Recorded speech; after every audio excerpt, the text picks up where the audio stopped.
Hello and welcome. I'm so glad you found your way here today. I want you to take a gentle breath with me, in and out. Let the noise of the day fall away just for a little while. We're going to spend some time together exploring something that sits at the very heart of our human experience, our relationships. Not just the romantic ones, but the connections we share with our children, our parents, our oldest friends, the people who form the very fabric of our lives. I wonder if this sounds familiar to you. You're in the middle of a conversation with someone you love dearly. You're trying with every fiber of your being to explain how you feel, to make them understand your point of view. But it's like you're speaking a different language. You see their face change, you see the defensiveness rise in their eyes, and you can feel this invisible wall going up between you, brick by painful brick. The more you try to explain, the higher the wall gets. The conversation ends not with understanding, but with a heavy echoing silence filled with unspoken frustrations. You retreat to separate corners of the house, your heart aching with the weight of being so close to someone, yet feeling a million miles away. Or perhaps it's not a wall, but a recurring loop, a conversation you've had 100 times before. It might be about something as small as who takes out the trash, or as significant as how you raise your children, or plan for your future. The script is always the same, the actors always play their parts, and the curtain always falls on the same unresolved tension. It's exhausting, isn't it? It can make you feel utterly helpless, like you're trapped in a play you never auditioned for. We invest so much of ourselves into these connections. We pour our love, our time, our energy, our very essence into nurturing them. And when they become a source of anxiety, of pain, of misunderstanding, it can feel like a fundamental part of our world is fracturing. We start to ask ourselves questions that haunt us in the quiet hours of the night. Why can't they just see it from my perspective? Why do they always overreact? Why can't they change this one little thing that hurts me so much? We might even begin to believe that if we could just find the right combination of words, the perfect argument, the most flawless logic, we could finally fix the problem. We could finally make them understand, make them change, and restore the harmony we so desperately crave. We try to control the conversation, to control their reaction, to control the outcome. But in doing so, we often end up feeling more out of control than ever before, drained and disheartened. What if I told you that this struggle, this feeling of helplessness, is not a personal failing?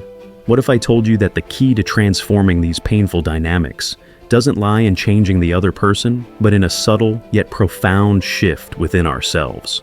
What if there was a way to find a sense of peace and strength, a quiet resilience right in the midst of the emotional storms that our relationships can sometimes conjure? This isn't about giving up or becoming passive or suppressing our emotions. Quite the opposite.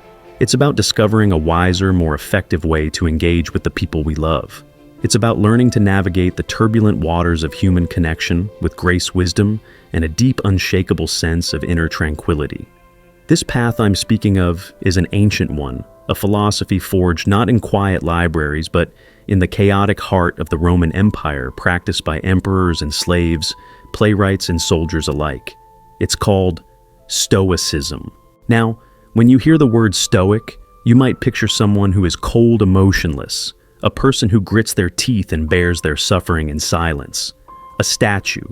But that is a profound misunderstanding of this beautiful, practical, and deeply compassionate philosophy. True Stoicism isn't about the absence of emotion. It's about not being a slave to your emotions. It's about understanding what is truly within your power and what is not, and then directing your energy solely towards what you can control.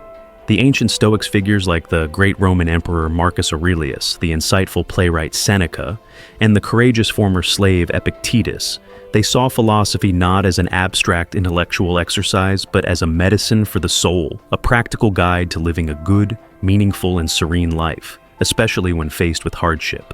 In what is more central to our lives, what brings us more joy and potentially more hardship than our relationships? The very first and perhaps most important lesson Stoicism offers us for our relationships is a principle known as the dichotomy of control. It's a simple idea, but truly profound when you let it sink in. Epictetus put it most clearly when he said, "Some things are within our power, while others are not. Within our power are opinion, motivation, desire, aversion, And in a word, whatever is of our own doing. Not within our power are our body, our property, our reputation, our office. And in a word, whatever is not of our own doing. Let's bring this into the context of a relationship. What truly is not within our power, we cannot control our partner's moods. We cannot control their past experiences that shape their reactions.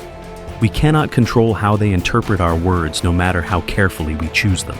We cannot control whether they get angry or feel sad or shut down. We can influence these things perhaps, but we can never ever have absolute control over them. And think about how much of our suffering comes from trying to do just that. We spend immense amounts of energy trying to manage our partner's feelings, trying to force them to see the world as we do, trying to make them be the person we think they should be. It is, as the Stoics would say, an act of madness, like trying to command the wind to stop blowing. So, what is within our power, our own intentions, the words we choose to speak, the actions we choose to take, our own judgments about what is happening? We can control whether we respond with patience or with anger. We can control whether we choose to listen with empathy or to simply wait for our turn to speak. We can control our own commitment to being a loving, respectful partner, regardless of the emotional weather of the moment. This is where our true power lies. Let me paint a picture for you. Imagine your partner comes home from work. They're quiet, their shoulders are slumped, and when you ask what's wrong, they give a short, irritable reply. The old response, the one born from a desire to control the situation, might be to get offended. Why are you taking it out on me? I'm just trying to help. You always do this. This response is an attempt to control their mood, to force them to be more pleasant for your sake. The result: that invisible wall goes up. Now consider a response guided by the dichotomy of control. You recognize that their mood, their stress, the reasons for their irritability are external to you and not within your control. What is in your control? Your response. You can choose to give them space. You can choose to say, "It sounds like you've had a really tough day. I'm here for you if you want to talk about it later." And then go about your evening calmly. You are not a passive doormat. You are an unshakable source of peace. You have protected your own inner tranquility by focusing only on what you can control, your own gentle, supportive action. You have refused to let their storm become your storm. Think of Marcus Aurelius, the emperor of Rome. He was arguably the most powerful man in the world, yet he was constantly writing to himself in his private journals, which we now know as meditations, reminding himself of this very principle. He faced wars, plagues, political betrayal, and even rumors of his own wife's infidelity.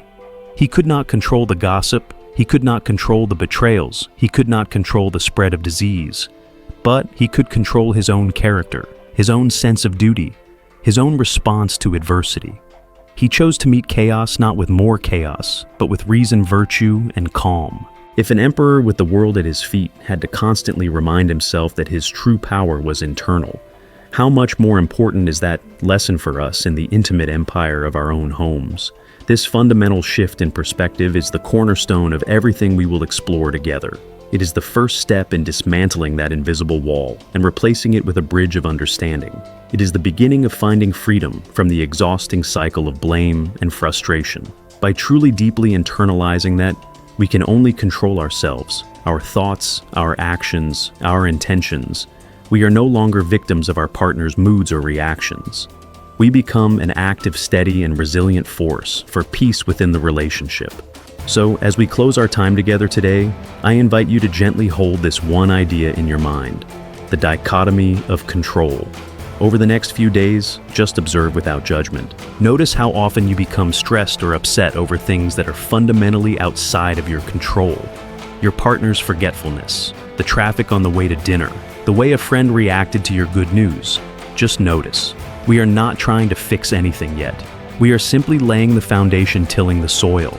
Because once we truly understand where our power begins and ends, we can start to cultivate a garden of immense inner peace. This peace will become the bedrock upon which we can build stronger, more compassionate, and more resilient relationships.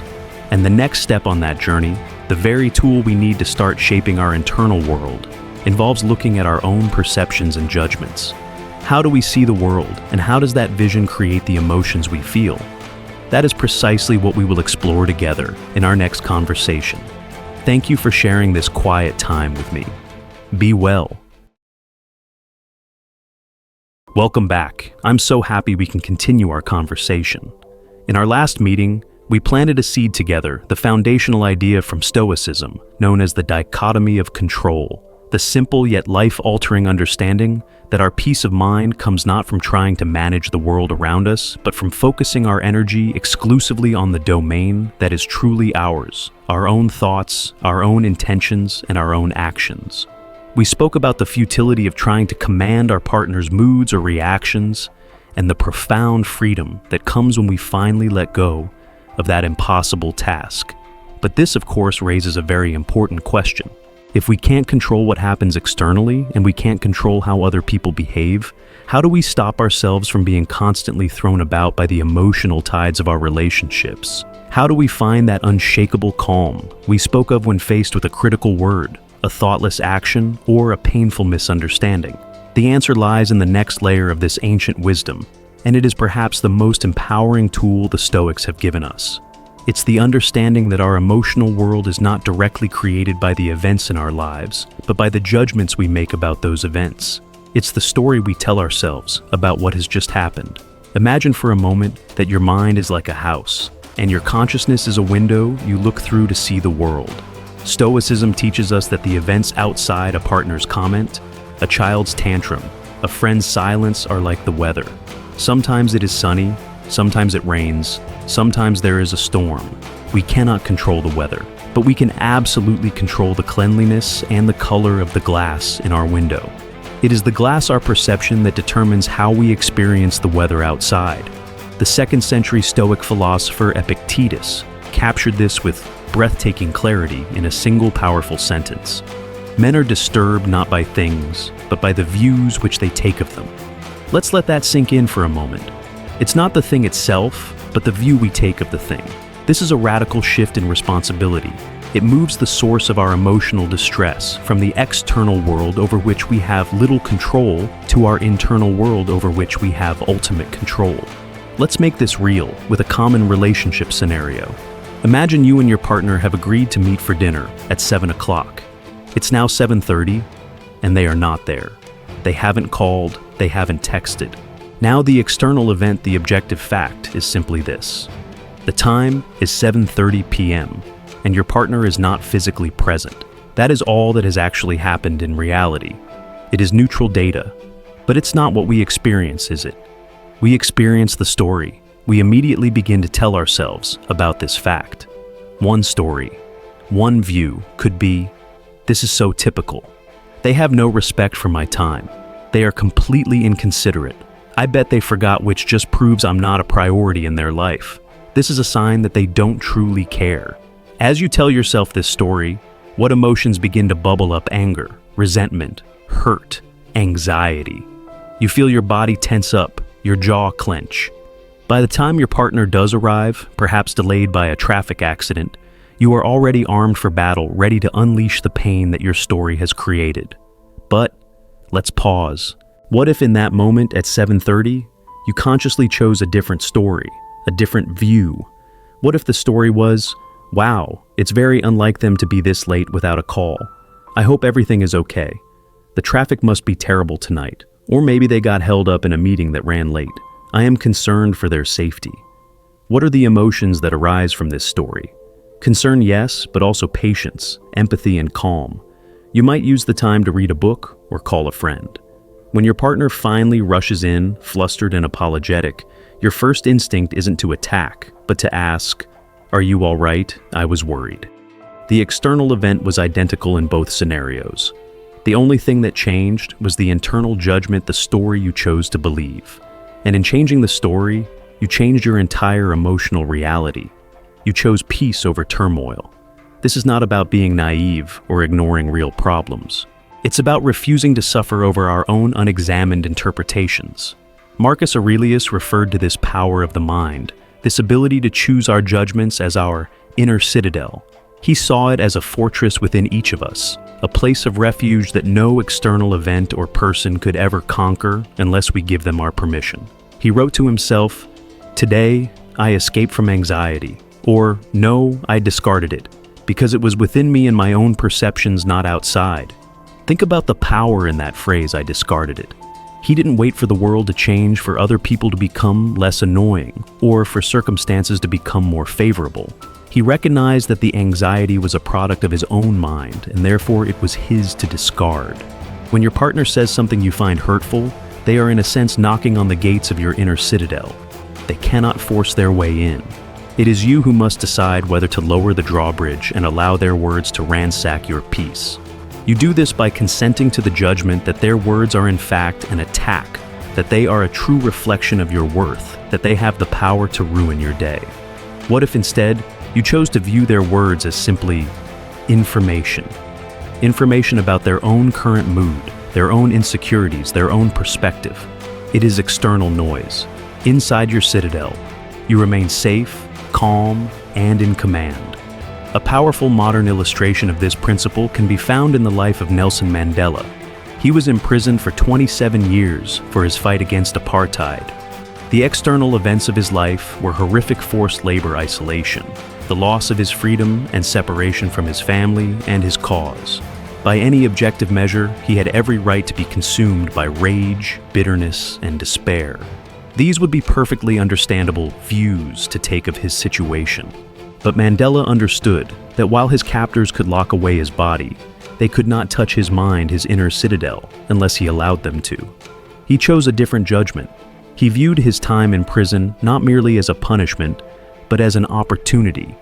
He used those years to study, to learn the language and history of his oppressors, to master his own emotions, and to forge a philosophy of reconciliation, not revenge. He refused to let the judgment of "I am a victim" define him. Instead, he chose the judgment of "I am a student, I am a leader in waiting, I am the master of my own soul." And because he chose this view, he emerged from prison not as a broken man seeking vengeance, but as one of the greatest moral leaders of our time, capable of uniting a fractured nation. If a man can protect his inner citadel in the face of decades of brutal injustice, is it not possible for us to protect ours in the face of a disagreement over finances or a thoughtless remark from a loved one? So, how do we begin to practice this in our daily lives in the heat of the moment? It begins with a pause. The space between an external event and our reaction to it is where our freedom lies. When you feel that flash of anger, that sting of hurt, that wave of anxiety, pause, just for a second. Before you speak, before you react, create a moment of space. In that space, practice separating the event from your story about it. You could even say it out loud gently to yourself. The event is my partner left their wet towel on the bed. The story I am telling myself is, they don't respect me or our home. Once you see the story as separate from the fact, you can question it. Is that story 100% true? Is it the only possible story? Could another story be, they were running late for work and simply forgot in their haste? This small act of questioning loosens the story's grip on you. It allows you to choose a more measured, more compassionate, and less painful response. You are no longer reacting on autopilot. You are responding from your inner citadel of calm reason. This is a skill like learning a musical instrument or a new language. It will feel clumsy at first. You will forget. You will get swept away by old habitual stories. And that's okay. The point is not perfection, but gentle, consistent practice. Each time you manage to create that pause, each time you question a painful story, you are strengthening the walls of your inner citadel. You are taking back the power you have unknowingly given away to the words and actions of others. We have now explored two foundational pillars, recognizing what we cannot control externally, and learning to master what we can control internally, our own judgments. We are building a foundation for a new kind of emotional resilience. But what about when things are genuinely hard? When the external events are not just minor annoyances, but true misfortunes, illness, loss, betrayal?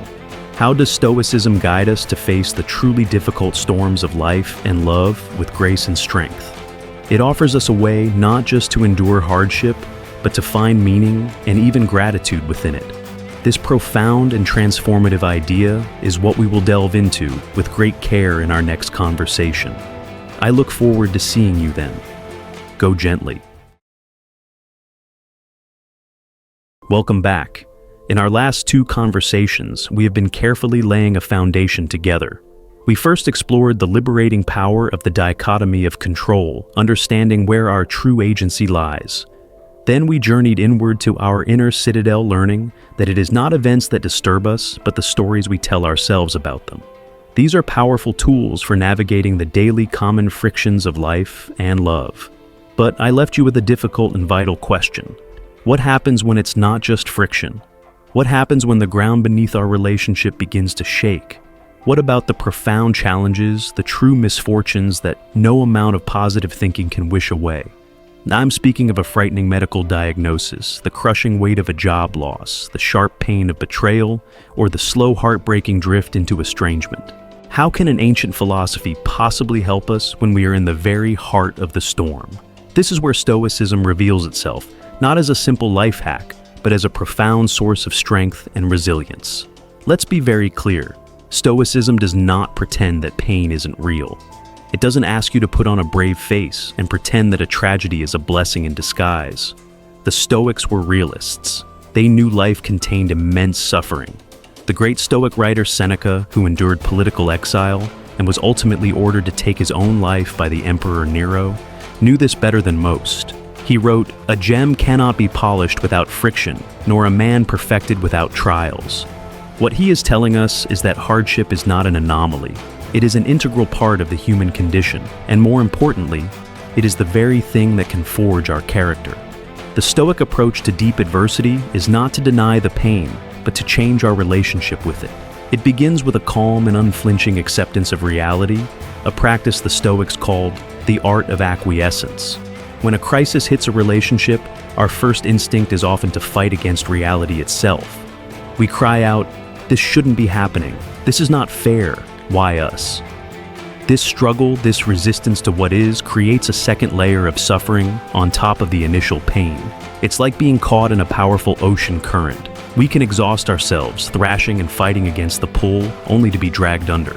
Or we can practice the art of acquiescence. This means taking a breath, ceasing the struggle, and saying to ourselves, "Okay, this is the situation. This diagnosis has been given. This job has been lost. These words have been said. This is now the landscape we must navigate." This is not resignation. It is not giving up. It is the essential first step of grounding ourselves in reality so that we can begin to act effectively rather than reacting emotionally. It's the difference between screaming at the storm and learning how to sail the ship in rough seas. Once we have accepted the reality of the situation, we can then take the next transformative step. We can ask ourselves a question that lies at the very heart of Stoic practice. How can I use this situation to practice virtue? What is this obstacle making possible? This reframes the entire event. The obstacle is no longer seen as something that blocks our path to happiness. The obstacle becomes the path. It is the raw material from which we can cultivate our best selves. Let's imagine a couple is faced with one partner's chronic illness. The unhelpful non-Stoic reaction would be to see it as the end of their happiness, a curse upon their life together. Their narrative would be one of loss, resentment, and despair. But a Stoic response after the initial shock and acceptance would be to see the situation as a new field for practicing virtue. The healthy partner might see it as an opportunity to practice deep compassion, unwavering patience, and selfless love. The unwell partner might see it as a chance to practice courage, grace in the face of suffering, and gratitude for the moments of ease. Together as a couple, they can see it as a profound opportunity to strengthen their bond, to practice teamwork, and to find a deeper, more meaningful connection that was perhaps unavailable to them in times of ease. The illness is not good, but their response to it can be. They are not defined by what has happened to them, but by how they choose to meet it. This very idea was demonstrated under the most extreme circumstances imaginable by the psychiatrist and Holocaust survivor Viktor Frankl. In his book, Man's Search for Meaning, Frankl describes the unspeakable horrors of life in a concentration camp. He was stripped of everything: his family, his possessions, his identity. He had no control over his external world. Yet he observed that the prisoners who had the greatest chance of survival were not always the physically strongest, but those who were able to find a meaning, a purpose in their suffering.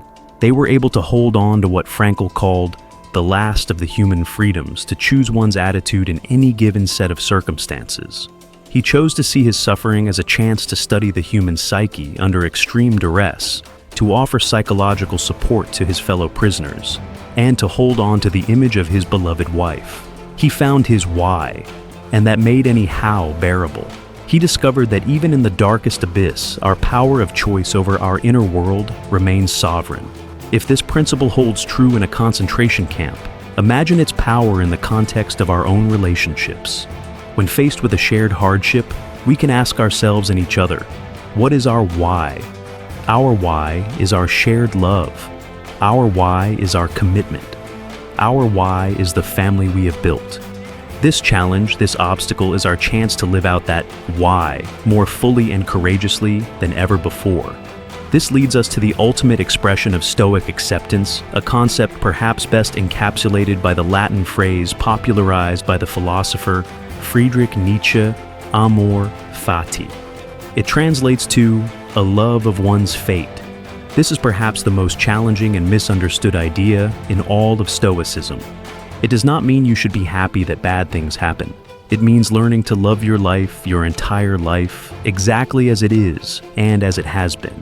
It is to accept, embrace, and even affirm everything that has occurred, the good and the bad, the joyful and the painful, because all of it together has woven the tapestry of your existence. In a relationship, amor fati means looking at the whole journey, not just the sunny days. It means seeing the scars from old arguments not as imperfections, but as testaments to the fact that you weathered the storms and are still standing together. It means understanding that the difficult times, the times that tested you to your limits, were the very times that forged the depth and resilience your relationship now possesses. To wish away the hard times would be to wish away the strength you gained from them. Amor fati is the ultimate act of peace, a radical acceptance that this life, this relationship with all its beautiful imperfections is yours and you would not have it any other way. So, how can we cultivate this incredible fortitude before the storms arrive? The Stoics had a practice for this called premeditatio malorum, the premeditation of future misfortunes. This isn't about being a pessimist or dwelling on negative thoughts. It's a kind of emotional fire drill. In a state of calm, you can gently reflect on potential future challenges. What if one of us lost our job? How would we handle it together? What if we had to face an illness? What virtues would we need to call upon? By mentally rehearsing these scenarios, you do two things. First, you strip them of their power of shock and fear. Second, you prepare your virtuous response in advance.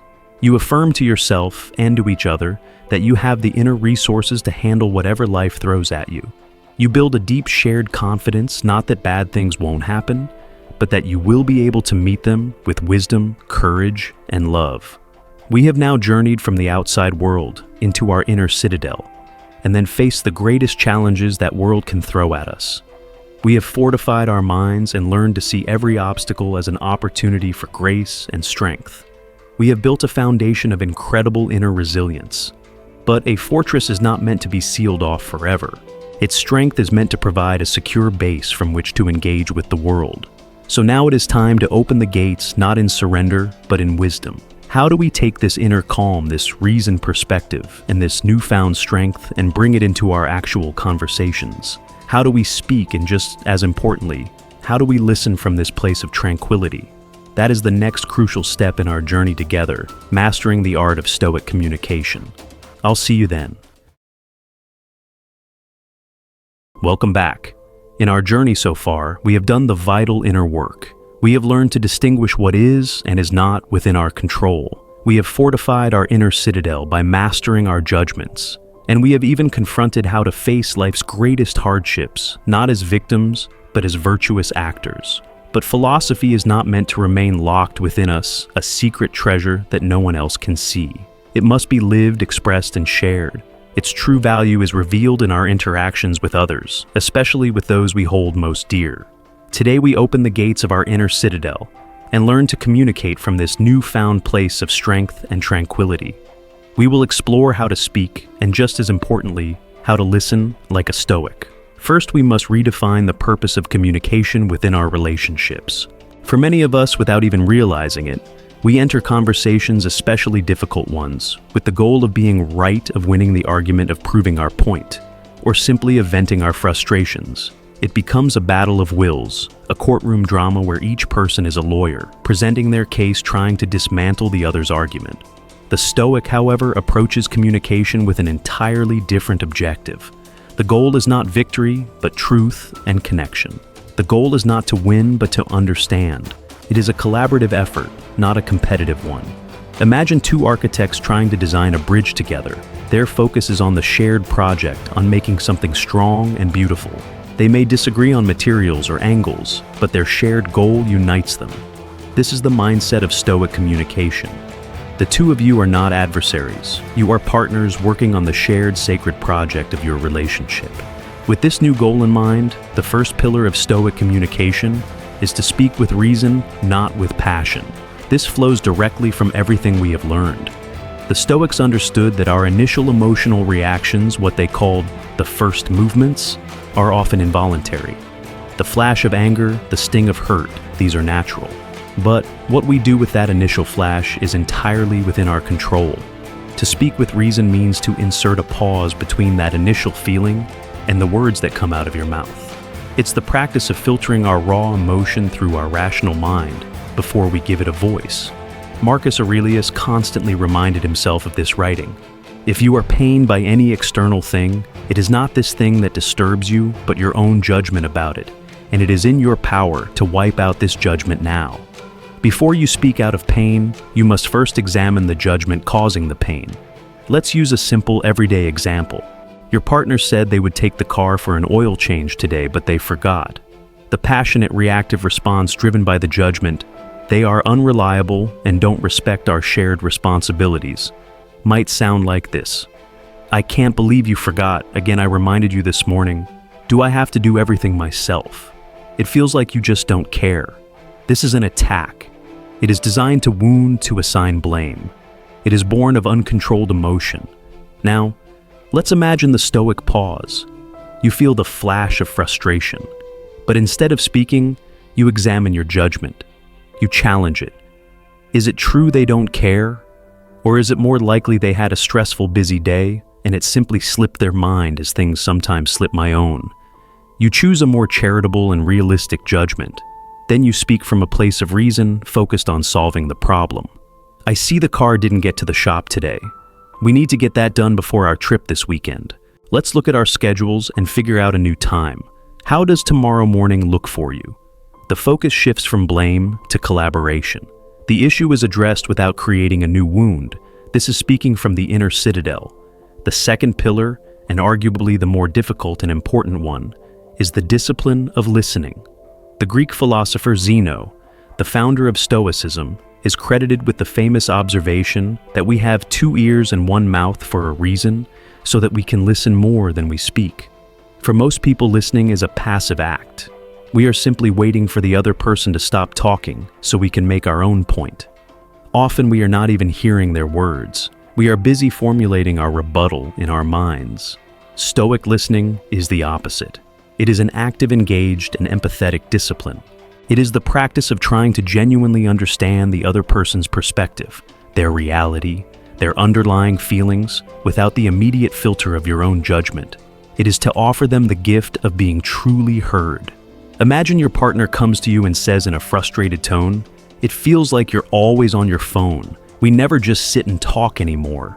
The defensive listener immediately hears an accusation. Their mind races to build a case. "That's not fair. I'm answering work emails so we can have a nice life. I was just looking up directions for our dinner tonight." They respond by defending themselves, and the conversation instantly becomes a conflict. The Stoic listener, however, trains themselves to listen for the emotion behind the words. The words may be an imperfect accusation, but what is the underlying feeling? The feeling is likely a sense of disconnection, of loneliness, a desire for more intimacy. The Stoic listener responds to that underlying feeling, not the literal words. They might say, "It sounds like you're feeling disconnected from me and that you miss just spending quiet time together. I hear that. You're right." In that moment, you have validated their feeling. You have shown them they have been heard. The wall between you comes down. From that place of connection, you can then move to problem solving. Let's agree to put our phones away every night from 8 o'clock onwards. I miss that time too. By listening with empathy, you bypass the conflict and go straight to the heart of the matter, the shared desire for connection. The third pillar is that of purposeful and virtuous speech. The Stoics were wary of excessive or careless words. They believed that our speech should be truthful, necessary, and kind.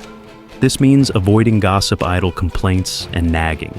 How much of the tension in our homes is created by the low-grade hum of constant complaint? A Stoic understands that repeating the same grievance over and over again does not solve the problem. It only pollutes the shared environment with negativity. If there is an issue, it should be addressed with the reasoned, empathetic communication we've just discussed. State the problem clearly and calmly, propose or ask for a solution, and then trust your partner and let it go. This practice of using words with intention creates an atmosphere of peace and respect. There is a wonderful story about Abraham Lincoln that beautifully illustrates these principles in action. When he was angered by a general or a politician, he would often sit down and write a long, furious letter, venting all of his rage and frustration onto the page. He would articulate every point of his argument, every feeling of disappointment, and then he would fold the letter, put it in a drawer, and never send it. He called these his hot letters. This was his Stoic pause. He allowed the passion to burn itself out on the page, and then with a clear and rational mind, he would address the actual problem in a completely different, more effective way. His goal was not to vent or to win a personal battle. It was to preserve the union, the greater project he was working on.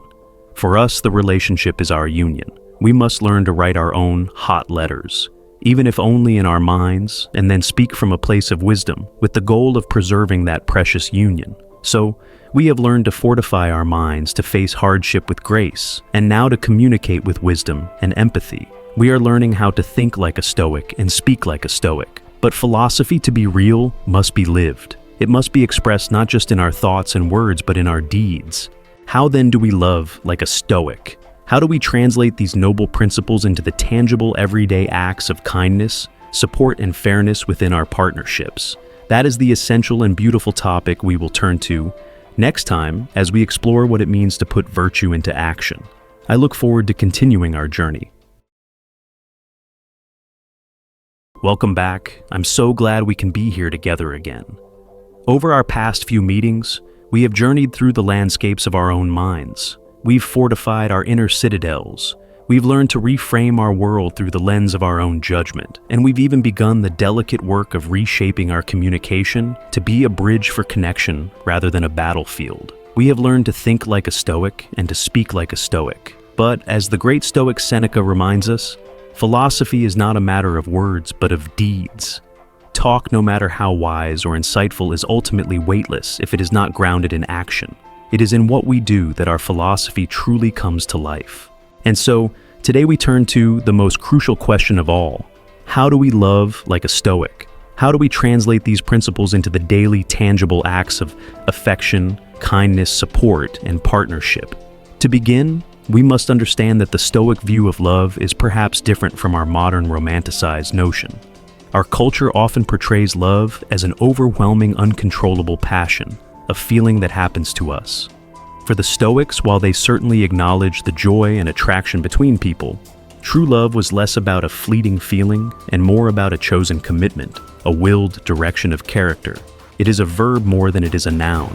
It is something you do consistently and virtuously, especially when the fleeting feelings are not present. So how does one do love? The Stoics gave us a beautiful and practical framework, the 4 cardinal virtues. These are wisdom, justice, courage, and temperance. They saw these 4 qualities not as separate ideals, but as intertwined aspects of a single excellent character. To live virtuously is to live well, and to love virtuously is to build a relationship that is not only happy, but also strong, resilient, and good. Let's explore each of these as a pillar of a Stoic relationship. The first and perhaps most important virtue for our life with others is justice. Now, in our modern world, we think of justice as courts and laws. But for the Stoics, justice was a much broader and more personal concept. It meant fairness, kindness, goodwill, honesty, and treating other people with the dignity they deserve. It is the virtue of our social relationships. In a partnership, practicing justice means consciously striving to be a good and fair partner. It means you don't keep a running tally of who did the dishes last, or who sacrificed more for the other. Instead, you contribute generously and fairly, because it is the right thing to do for the health of your shared life. It is the practice of unwavering honesty, of speaking the truth with compassion, even when it's difficult. It means keeping your promises and honoring your commitments, not because you fear the consequences, but because your word is a reflection of your character. Most profoundly, justice in a relationship means seeing your partner not as an object to fulfill your needs or a project to be fixed, but as a complete sovereign individual on their own journey, deserving of your respect and support. It is the simple daily choice to act with decency and kindness. Next, we have the virtue of courage. We often associate courage with heroic acts on a battlefield, but the Stoics knew that a great deal of courage is required just to live an ordinary life well. In a relationship, this is moral and emotional courage. It is the courage to be vulnerable, to share your fears and insecurities with your partner without a shield of irony or defensiveness. It is the courage to apologize truly and humbly when you are wrong without adding the words, "but you," to the end. It's the courage to have the difficult conversations you've been avoiding about money, about intimacy, about a recurring conflict in a calm and reasoned way, as we discussed in our last conversation. It's the courage to stand by your partner and defend them when they are criticized, and also the courage to gently hold them accountable when they are not living up to their own values. And perhaps most importantly, it's the courage to look at your own flaws, your own patterns, your own contributions to the relationship's problems without flinching. It takes immense bravery to be honest with another person, but it often takes even more to be truly honest with yourself. The third virtue is temperance. This is the virtue of moderation, self-control, and balance. In a world that constantly encourages us to indulge our every impulse, temperance is a quiet act of rebellion. In our relationships, temperance is the essential skill of managing our own emotional reactions. It is the self-control to not lash out when your partner says something that hurts you, but instead to take that stoic pause and respond with reason. It is the patience to listen fully to your partner's long story about their day, even when you are tired and distracted. Temperance is what keeps minor annoyances from escalating into major conflicts. It's the ability to feel anger rising and to choose consciously not to pour fuel on the fire. It also applies to our desires. It's the discipline to not let jealousy or possessiveness rule our actions, but instead to trust our partner and the foundation you've built together. Temperance creates a climate of stability and safety in a relationship. It makes you a reliable harbor for your partner, rather than another unpredictable storm they have to navigate. Finally, we have wisdom. For the Stoics, wisdom was the master virtue, the one that guided all the others. It wasn't about being a genius or knowing a lot of facts. It was practical wisdom, the art of knowing how to live a good life. In a relationship, this is the discerning wisdom of knowing how to apply the other virtues. It is the wisdom to know when to speak and when to remain silent. It is the wisdom to understand what your partner truly needs in a given moment. Do they need advice, or do they simply need a comforting, listening presence? It's the wisdom to distinguish between a significant problem that requires courageous conversation and a minor friction that is best met with temperate acceptance. Wisdom is what allows you to see the bigger picture, to not get lost in the weeds of a single argument, but to remember the long-term shared project of your life together. It is the knowledge that being kind justice is often more important than being right. It is the understanding that a vulnerable admission, courage can build more strength than a proud defense. Think of these four virtues as the legs of a table. If one is weak or missing, the entire structure becomes wobbly and unstable. But when all four are cultivated together, they create a solid, unshakable foundation upon which a beautiful life can be built. Your actions of fairness and kindness, justice supported by your emotional honesty, courage guided by your self-control, temperance and illuminated by your understanding of what is truly needed. Wisdom, this is the practice of loving like a Stoic. It is an active daily commitment to being the best, most virtuous partner you can be. We now have a framework for virtuous action, a guide for how to be in our relationships. We understand the goal is not a fleeting passion, but a deep, committed practice of being good to one another. But even with the best intentions, there is one emotion, one powerful passion, as the Stoics would call it, that can shatter this framework in an instant. It can make us forget our commitment to justice, silence our courage, and overwhelm our temperance. That emotion, of course, is anger. In our next conversation, we will take a focused deep dive into this destructive force. We will explore why the Stoics considered it a form of temporary madness, and we will learn their practical, timeless strategies for taming the beast within. Thank you for being here today. Welcome back. In our last conversation, we built a framework for loving like a Stoic using the 4 virtues of justice, courage, temperance, and wisdom as our guide for virtuous action. We spoke of creating a relationship that is not just happy, but fundamentally good, strong, and resilient. But as we acknowledged, there is one emotion, one powerful and primal force that can shatter this entire framework in a single fiery instant. It can make us betray our commitment to kindness, silence our moral courage, and utterly destroy our sense of temperance. That force, that temporary madness, as the Stoics called it, is anger. Today we are going to face this beast directly. We will seek to understand it, not just so we can manage it, but so we can, with practice, begin to uproot it from our lives and our relationships. The Roman philosopher Seneca, who wrote the most complete Stoic treatise on the subject, did not mince words. He called anger the most hideous and frenzied of all the emotions. He described its physical effects with startling accuracy: the blazing eyes, the trembling hands, the clenched jaw, the choked voice, the body contorted by its own tension. He saw it as a brief insanity, a state in which our most cherished faculty, our reason, is completely overthrown. Think about the last time you were truly angry with your partner. In that moment, were you the wise, patient, and just person you aspire to be? Or were you a passenger in your own body swept away by a storm, saying things you would later regret, inflicting wounds that would take days or even weeks to heal? Anger promises power, but it delivers only destruction. It poisons the well of goodwill that every relationship needs to survive. To dismantle our anger, we must first understand its anatomy. The Stoics believed that anger doesn't just happen to us. It is the result of a chain of specific and often flawed judgments. It typically begins with the judgment that we have been harmed or wronged in some way, but it doesn't stop there. A simple harm might lead to sadness or frustration. Anger requires a second judgment, that the harm was unjust and violated our expectations of how we should be treated. And this is often followed by a third and most dangerous judgment, that the person who wronged us deserves to be punished, that they must feel pain in return.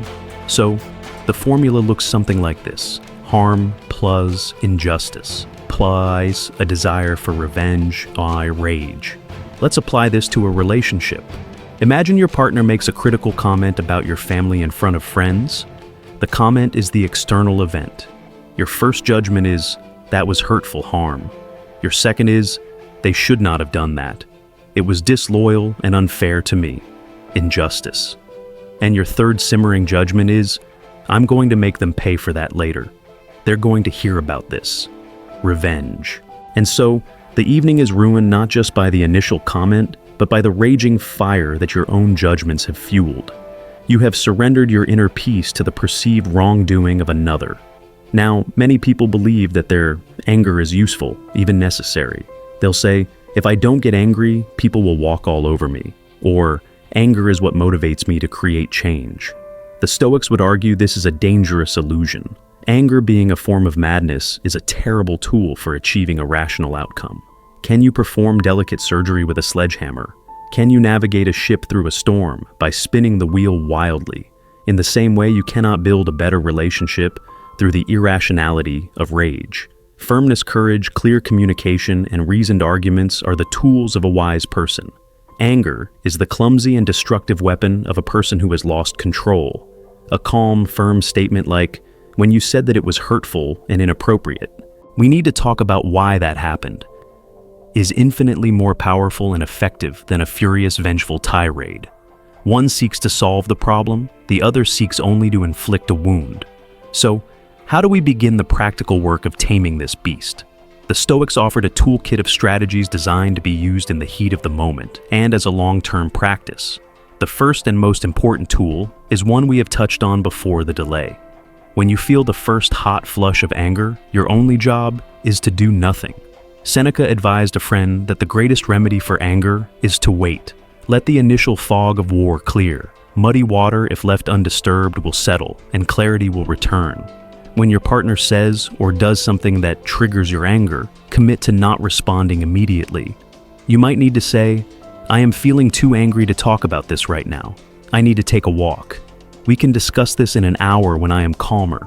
This is not a sign of weakness. It is a sign of immense strength and wisdom. You are refusing to let the madness take the helm. During this delay, you can employ the second tool, deconstructing your judgments. Become a detective of your own mind. Ask yourself the hard questions. Was I truly harmed, or was my ego just bruised? Was my expectation that my partner should never make a mistake a reasonable one? Is it possible they didn't mean it the way I took it? And the most important question of all, will my angry reaction actually improve this situation, or will it make it significantly worse? More often than not, a calm and honest interrogation of our own thoughts reveals that our anger is built on a foundation of unrealistic expectations and uncharitable interpretations. This leads directly to the third tool, seeking the most generous interpretation possible. Our angry mind automatically assumes the worst intentions in others. Your partner is late and your mind screams, "They don't respect me." They forget an anniversary and your mind concludes, "They don't love me." The Stoic practice is to deliberately and consciously search for alternative, kinder explanations. Perhaps their lateness was caused by something entirely outside of their control. Perhaps their forgetfulness is a sign of overwhelming stress at work, not a lack of love. By refusing to accept the first most negative story that our anger tells us, we rob it of its fuel. We choose empathy over outrage. This was a practice lived out on a grand scale by figures like Martin Luther King Jr. He faced unimaginable injustice, hatred, and violence. He had every right to be consumed by rage. Yet he understood that anger was a luxury he could not afford. It would have destroyed his movement and his soul. He responded to hatred not with more hatred, but with a disciplined, courageous, and unwavering commitment to love and nonviolence. He showed the world that the greatest strength is found not in a fiery temper, but in a calm and resolute spirit. He never let the injustice of his opponents dictate the terms of his own character. He protected his inner citadel, and in doing so, he changed the world. The work of taming anger is the work of a lifetime. It requires vigilance, patience, and a great deal of self-compassion. But every time you successfully choose a pause over a reaction, every time you deconstruct an angry thought, every time you choose a kinder interpretation, you are reclaiming your own inner peace. You are choosing to be a source of stability and safety in your relationship, rather than a source of chaos. You are making the conscious decision to build your shared life with the tools of a wise architect, not a wrecking ball. We have now faced the beast of anger and armed ourselves with the tools to tame it. But our emotional lives are not only about managing the negative. Our relationships are also filled with powerful feelings of joy, desire, attachment, and inevitably the pain of loss. What is the Stoic approach to this broader spectrum of human feeling? How do we embrace joy without becoming a slave to it? And how do we face grief without being utterly destroyed? In our next conversation, we will explore the Stoic art of navigating the full emotional landscape with wisdom and resilience. I look forward to it. Welcome back. In our last conversation, we stared into the fire. We confronted the destructive force of anger, that brief madness that can lay waste to the loving foundations we work so hard to build. We armed ourselves with the Stoic tools of reason, delay, and empathy to begin the difficult work of taming that beast. But our emotional lives and our relationships are not defined solely by our struggles with the negative. They are also painted with the brilliant colors of joy, the deep hues of love and desire, and inevitably the shadowed tones of grief and loss. To be a Stoic is not to be a creature of cold, gray logic. It is to learn how to experience this full, vibrant spectrum of human feeling with wisdom, resilience, and a profound sense of peace. To do this, we must first introduce a concept that is one of the most radical and perhaps initially challenging in all of Stoicism. It is the idea of what is truly good, what is truly bad, and what is indifferent. For the Stoics, the only thing that is truly and unshakably good is a virtuous character, your own capacity for wisdom, justice, courage, and temperance. The only thing that is truly bad is a corrupt character. Vice, foolishness, and malice. Everything else, and this is the crucial part, everything external to our own falls into the category of indifference. This includes our health, our reputation, our wealth, and yes, even our most cherished relationships.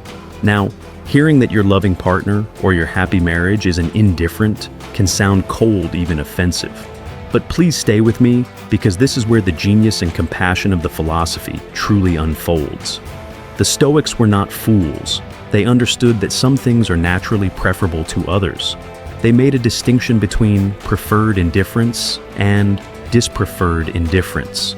Of course, a healthy body is preferred to a sick one. Financial stability is preferred to poverty. And a loving, supportive partnership is deeply, wonderfully preferred to a lonely or contentious one. The key, however, is that our fundamental well-being, our inner peace, our eudaimonia cannot be dependent on these things. Why? Because they are all to some degree outside of our complete control. They are subject to the whims of fortune, and anything that can be taken from you without your consent cannot be the source of your ultimate happiness. By placing our relationships in the category of a preferred indifferent, we are not devaluing them. We are protecting our love from the fear of loss and the anxiety of attachment. Let's explore what this means for the beautiful, positive emotions in our relationships. How does a Stoic experience joy? They experience it fully, gratefully, and without clinging. The Stoic embraces a perfect day with their partner, a day of easy laughter, deep conversation, and shared affection with their whole heart. But they do so with what we might call a light hand. Imagine you are holding a delicate, beautiful bird. If you clutch it tightly, desperate to keep it from flying away, you will crush it. If, however, you hold your hand open, allowing it to rest there of its own free will, you can fully appreciate its beauty and its song. You enjoy its presence completely, while simultaneously understanding that it is a wild creature that may choose to fly away at any moment. And if it does, your hand is left open and at peace, not clenched in a painful, empty fist. This is how a Stoic approaches the joyful moments of love. They savor them, they are deeply grateful for them, but they do not build the entire foundation of their inner citadel upon them. The philosopher Epictetus advised that when you are delighting in something, you should remind yourself of its nature. When you kiss your child or your partner, he said, remind yourself that you are kissing a mortal being. This is not a morbid or pessimistic thought. It is a call to presence and an act of love. It is a reminder to appreciate this person, this moment, right now, in all its precious, fleeting beauty. By acknowledging the impermanence of the moment, we are able to love it more purely without the desperate neediness that comes from believing our happiness depends entirely upon it. Now, let's turn to the other side of this coin, the painful emotions of grief and loss. This is the ultimate test of our philosophy. If a relationship is a preferred indifferent, what happens when it is lost? The Stoics teach that grief is a natural human response. We have lost something we rightly preferred, something that brought us immense joy, and it is natural to feel the pain of that absence. The goal is not to be a stone feeling nothing. The goal is to grieve like a human being, but not to be destroyed by it. The difference once again lies in the story we tell ourselves. The non-Stoic story in the face of loss is often, my life is over. I cannot be happy without this person. Everything has been taken from me. This narrative leads to despair, a state of prolonged and helpless suffering. The Stoic, however, has been practicing for this moment their entire life. They have practiced holding their loved ones with a light hand. They have meditated on the impermanence of all things. And so, while they feel the sharp pain of loss, their story is different. Their story might sound like this: I have lost something incredibly precious and that hurts deeply. But the love and the memories are not lost. I am so profoundly grateful for the time we had. My capacity for virtue, my character, my inner citadel. These have not been taken from me. I will honor the memory of this love by continuing to live a good and meaningful life. Seneca, in his letters of consolation to a woman named Marcia, who had lost her son, advised her to intentionally call up happy memories of him, to think of his smile and his laughter. He urged her to find joy in the fact that she had him, rather than despairing that she had lost him. This is the Stoic art of grieving. It is a grief infused with gratitude. This entire approach of embracing joy with a light hand and meeting grief with a grateful heart ultimately makes us better, stronger, and more loving partners. When our happiness is not desperately dependent on our partner's every word, mood, or action, we liberate both them and ourselves. We free them from the impossible burden of being the sole source of our well-being. We can then love them, not for what they give us, but for who they are. We become a source of strength for them, a stable harbor, because our own peace is generated from within. We can enjoy the dance of the relationship, the coming together, and the pulling apart with more grace and less fear, knowing that the music of our own soul plays on steady and serene regardless of the steps. We have now journeyed through our inner world of emotion, from the fire of anger to the light of joy and the shadow of grief. We have learned to navigate these powerful forces with the compass of Stoic wisdom. But how do all these small, managed moments and internal shifts fit into a larger picture? How does understanding our place in the world and the cosmos itself change the way we see our partnerships? Next time we will zoom out. We will take what the Stoics called the view from above, discovering how a cosmic perspective can bring profound peace and purpose to our most intimate connections. I will see you then. Welcome back. Over the course of our conversations, we have done the deep internal work of philosophers. We have examined our judgments, fortified our inner citadels, reshaped our communication, tamed our anger, and learned to hold both our joys and our sorrows with wisdom and grace. We have focused intently on the intricate, beautiful, and sometimes challenging world that exists between two people. Today we are going to do something that might at first seem counterintuitive, but which I believe is one of the most powerful practices for bringing peace to our relationships. We are going to zoom out. We are going to leave the small room of our personal problems and ascend to a height from which we can see the whole world and our place within it. We are going to take what the ancient philosophers called the view from above. This is a meditative practice and exercise of the imagination that was beloved by the Stoics, especially Marcus Aurelius. I invite you to try it with me now just for a moment. Close your eyes if you feel comfortable. Imagine yourself beginning to float gently upwards out of your chair, rising through the ceiling of your home. Look down and see the room you are in, see the layout of your house. Now, continue to rise. See your home shrink below you as you see your street, then your entire neighborhood. Rise higher still until you can see the borders of your city, a sprawling map of light and life. Continue your ascent, watching the landscape transform into a patchwork of fields, forests, and rivers until you can see the very curve of the earth. Rise into the silent black velvet of space and look back at our world, a beautiful swirling marble of blue and white hanging in the void. From this vantage point, find the continent, the country, the city where you live. Try to pinpoint the tiny invisible dot that is your home, where all your daily struggles and triumphs are taking place. Now, from this vast, silent cosmic perspective, I want you to gently bring to mind a recent disagreement you had with your partner. Perhaps it was about finances or a chore that wasn't done, or a misunderstanding about plans. Hold the memory of that conflict in your mind, and at the same time, hold this image of our entire planet, small and fragile in the immense darkness. From this view, from the perspective of the moon or of a distant star, how large does that argument now seem? How much weight does it carry when held against the silent billion-year-old backdrop of the cosmos? This is the power of the view from above. It is not meant to invalidate our problems or suggest that our feelings don't matter. The purpose is perspective. It is to shrink our ego and our anxieties down to their proper manageable size. Marcus Aurelius, the most powerful man in the world, would practice this constantly. He wrote in his private journal, "Think of the substance of all things, and of what a small part is yours, and of the passage of time, and of how brief is the part of it that is yours, and of the workings of fate, and of how small is your share in them." This practice cultivates a profound humility.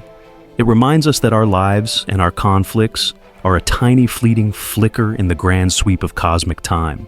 And in that recognition, we can find the grace to let go of the small stuff.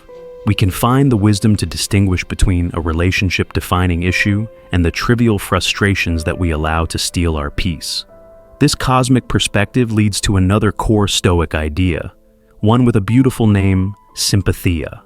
Sympatheia is the belief in the fundamental interconnectedness of all things. The Stoics saw the universe not as a random collection of disconnected parts, but as a single living organism. They believe that we are all every one of us, like the individual limbs of a single body, or the individual bees in a single hive. What is good for the hive is good for the bee. What harms one part of the body ultimately harms the whole. How does this transform our relationships? It completely reframes the dynamic from me versus you to us. Your partner is not your opponent. They are not the other. They are a part of the same whole that you are. They are your closest fellow traveler, a member of your own hive. Their well-being is not separate from your own. It is intrinsically linked. To act with kindness, fairness, and support towards your partner is therefore not just a gift you give to them. It is a contribution to the health of the whole system, which includes you. To harm them with angry words or selfish actions is to, in a very real sense, harm yourself. It is to work against the cooperative and social nature that is our birthright as human beings. When a conflict arises, remembering Simplified allows you to see it not as a battle to be won, but as a problem that we bow as a team need to solve for the good of our shared life. It fosters a deep and abiding empathy, a recognition of your shared humanity. In 1990, the spacecraft Voyager 1, as it was leaving our solar system, turned its camera around one last time to take a photograph of Earth from a distance of 6 billion kilometers. The resulting image is famously known as the pale blue dot. In it, our entire world is a single tiny pixel, a mote of dust suspended in a sunbeam. The astronomer Carl Sagan, reflecting on this image, said it best. He spoke of how all of our history, all our triumphs and tragedies, all our wars and our love stories have taken place on that tiny distant speck. He said, "It has been said that astronomy is a humbling and character-building experience. To me, it underscores our responsibility to deal more kindly with one another and to preserve and cherish the pale blue dot, the only home we've ever known." This is a perfect modern expression of the Stoic view from above and the principle of Simplified. It is a call to action. When you are caught in the heat of a disagreement, when you feel estranged from the person you love, I invite you to call to mind that image. Remember that the two of you are on that pale blue dot together, hurtling through the vastness of space. This shared journey is so much larger, so much more profound than any temporary conflict. This perspective doesn't solve the specific problem, but it changes the entire emotional climate in which the problem is addressed. It replaces anger and ego with humility and a sense of shared purpose. This is a practice you can integrate into your daily life. When you feel overwhelmed, step outside at night and look at the stars. When you feel frustrated with your partner, take 60 seconds to close your eyes and mentally zoom out. Remind yourself that you and this person you love are a team navigating the challenges of life on this small, beautiful world. This cosmic perspective is not an escape from reality. It is a deeper engagement with it. It is the ultimate source of context meaning and a deep, unshakable peace. We have journeyed from the depths of our own minds to the vastness of the cosmos. We have built an internal framework of resilience and gathered external tools for perspective. But how do we weave all of this profound wisdom into the simple, humble fabric of our everyday lives? How do we make it a consistent practice, not just an occasional thought? In our next conversation, we will get incredibly practical. We will design a Stoic daily routine for a stronger, more peaceful relationship. I'll see you then. Welcome back. In our last conversation, we took the view from above. We journeyed to the edge of the cosmos to gain a profound perspective on our lives and our place in the universe. We saw our world as a pale blue dot, a shared home, where kindness and cooperation are not just ideals, but necessities. It was a beautiful and humbling experience, but philosophy cannot remain in the stars. To be of any real value, it must come back down to earth. It must live with us at the kitchen table, in the car, on the way to work, during the tense conversations about bills, and in the quiet moments before we fall asleep. So, today we get incredibly practical. We will take all the principles we have been exploring and weave them into the fabric of a daily routine, a gentle structure designed not to be rigid, but to be a consistent practice for cultivating a more peaceful and virtuous relationship. Think of it like learning to play a musical instrument. You don't become a musician simply by reading about music theory. You become one through the humble daily act of practicing your scales. This routine is our scales. It is the repetitive, intentional practice that slowly but surely rewires our responses and strengthens our character, allowing us to eventually play the music of our relationship with greater grace and skill. We can divide this practice into 3 parts: the morning's preparation, the day's performance, and the evening's reflection. Let's begin with the morning. Before the day's demands rush in before you check your phone or read the news, take just 5 minutes for yourself. This is your time to prepare your mind to set your day's intention. The first practice is a gentle version of what the Stoics called premeditatio malorum, the premeditation of challenges. This isn't about being pessimistic, it's about being prepared. You can think to yourself, today my partner and I will likely face some small frictions. They might be stressed from work, I might be tired and impatient, there may be a misunderstanding. Then you rehearse your virtuous response. If they speak with an edge in their voice, I will not react with my own. I will remember my commitment to temperance. I will choose to respond with kindness, which is my commitment to justice. I will remember that their mood is not in my control, but my response is. By anticipating these small tests, you strip them of their power to surprise you. You have already decided in a calm moment who you want to be. After this preparation, you set your day's purpose. This isn't a to-do list. It's a statement of character. You can simply affirm to yourself, my primary goal today is to be a good partner. I will aim to be patient, fair, courageous in my honesty, and wise in my understanding.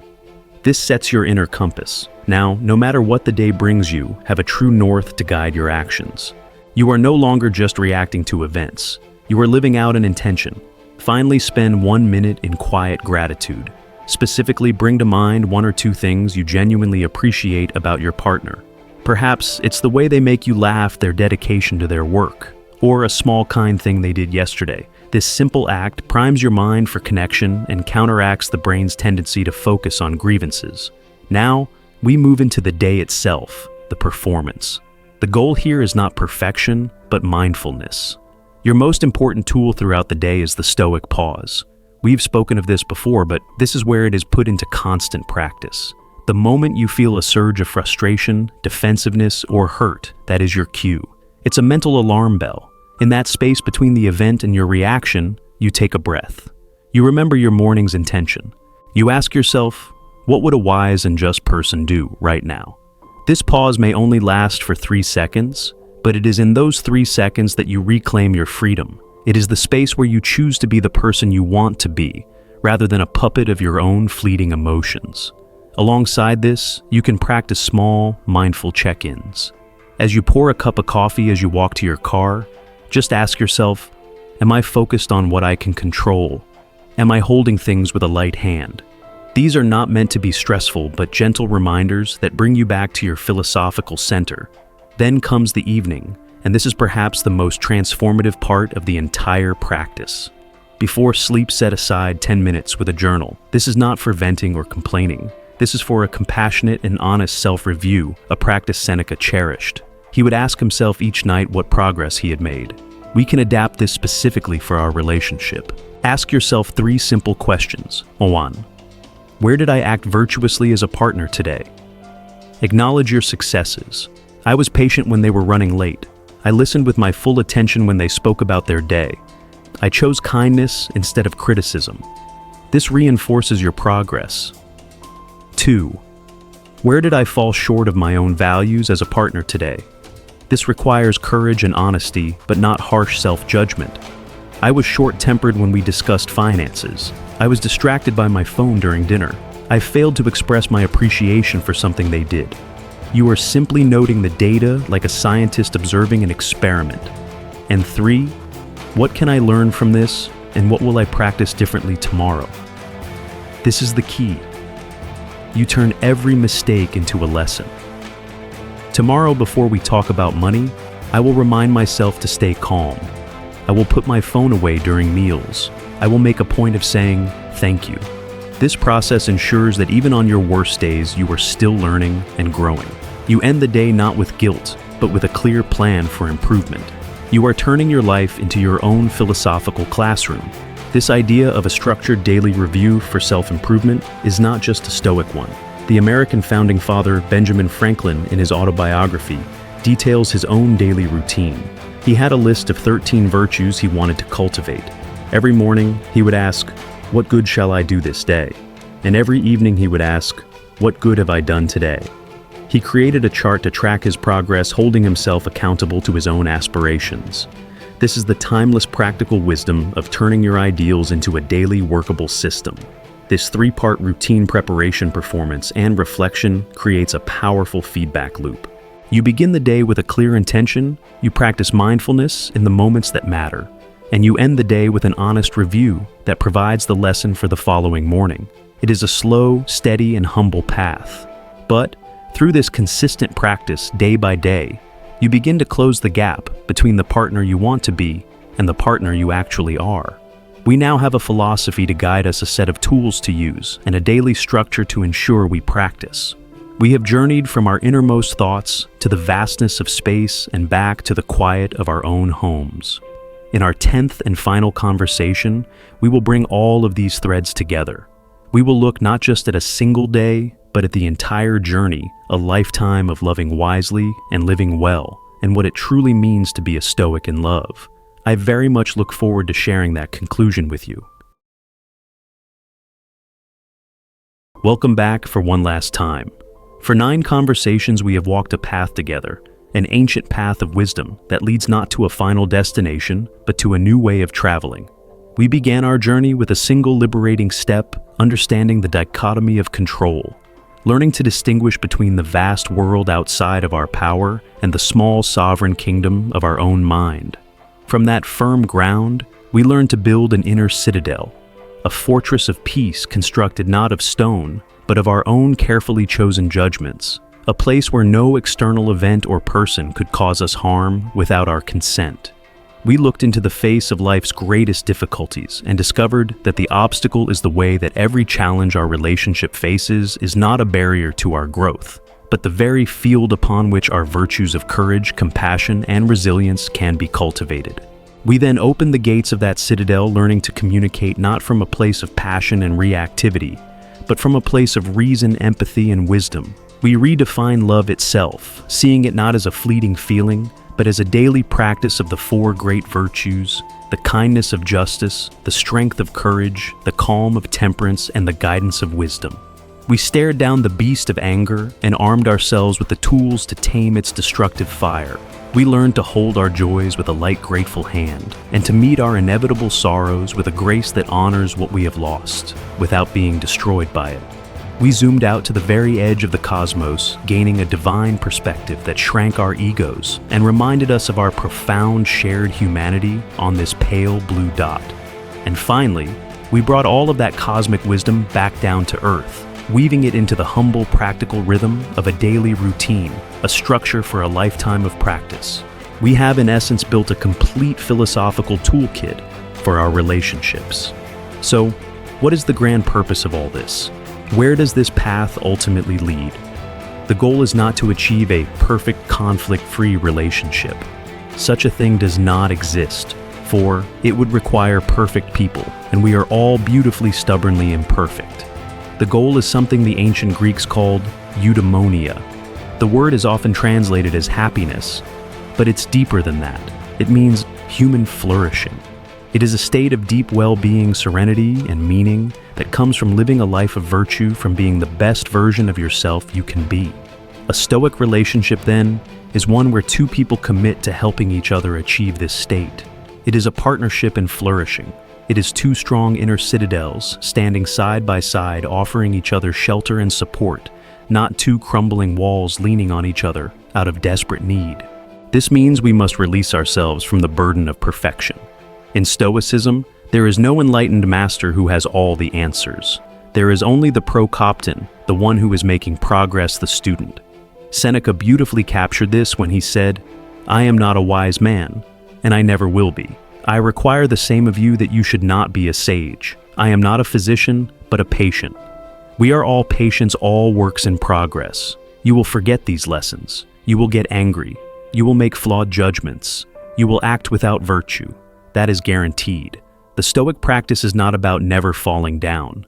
It is about how you get back up. It is about using your evening reflection not to blame yourself, but to learn. It is about waking up the next morning and renewing your intention to try, once again, to be just a little bit better, a little bit wiser than you were the day before. The goal is not perfection, but progress. When you see your relationship through this lens, it becomes something sacred. It is no longer just an arrangement of romantic, domestic, or financial convenience. It becomes a shared philosophical practice. Your partner is not just your lover or your housemate. They become your most important fellow traveler on the path to virtue. They are your virtue buddy. Your role is not just to make them happy, but to support and encourage their journey toward their own best self. And their role is to do the same for you. You are mirrors for one another, gently helping each other see the places where you can be more just, more courageous, more temperate, more wise. This is perhaps the highest and most profound form of love, a deep abiding commitment to the flourishing of another human soul.